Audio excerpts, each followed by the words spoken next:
Hey guys, welcome back to Orms TV. Today, I've got something truly exciting for you. Absolutely first in the country, first in my hands as well, the all-new Fuji X-H1. Brand new release earlier this morning. I was lucky enough to have it in hand from Fuji a couple of days ago and absolutely loved it.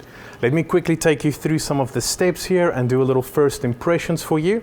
Later on, we will follow up with a proper, full, lengthy, meaty review for you guys. Let's have a quick look.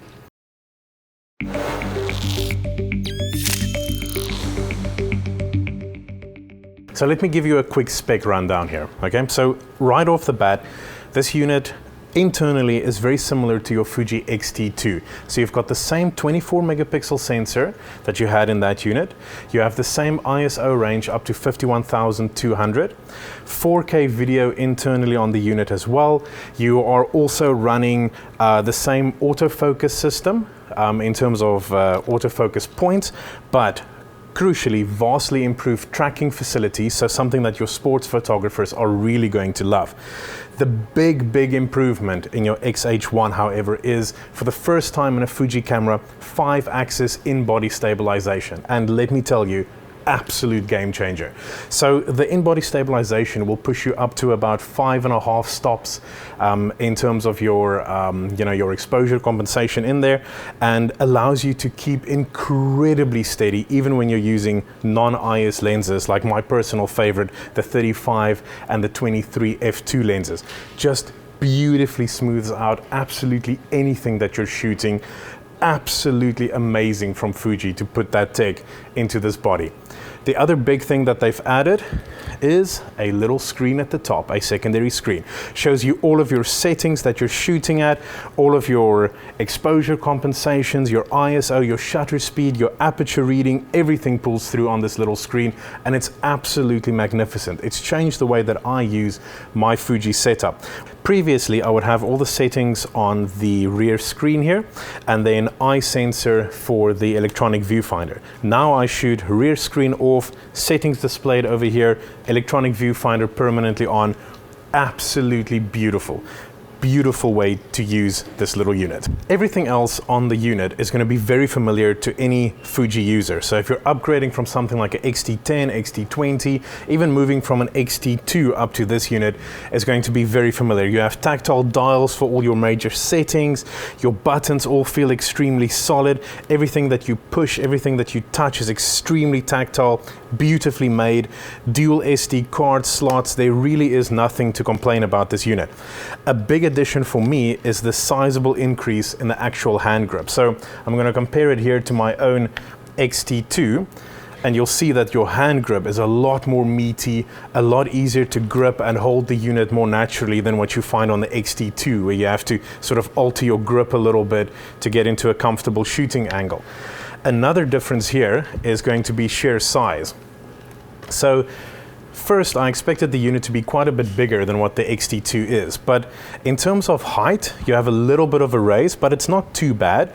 In terms of width though, very similar, except for the protrusion on the hand grip. And at the end of the day, I didn't find that bothering me at all. I quite liked it. Sacrificing a little bit of size for that extra grip, more than worth it. So Fuji made a lot of small little changes to the unit itself. Aside from the obvious bigger grip, the in-body stabilization, and as I mentioned, the far superior tracking autofocus, they also beefed up the 4K video a little bit. So you can now shoot your F-log, which is like a really flat profile, great for post-production. You can now shoot that internally straight to memory card, which you couldn't do previously. The unit will still output uncompressed 4K to an external recorder via the HDMI port, and you are now also able to shoot internally at 200 megabits per second.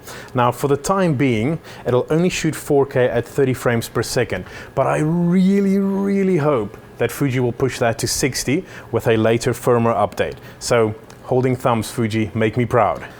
In addition to that, Fuji also added a new film simulation called Eterna, which is a beautiful, cinematic, soft, almost creamy simulation that works beautifully when you're shooting video, if you want to apply a simulation to that. And it's also quite nice to give you a very cinematic still look to your stills, which is just beautiful. works extremely well.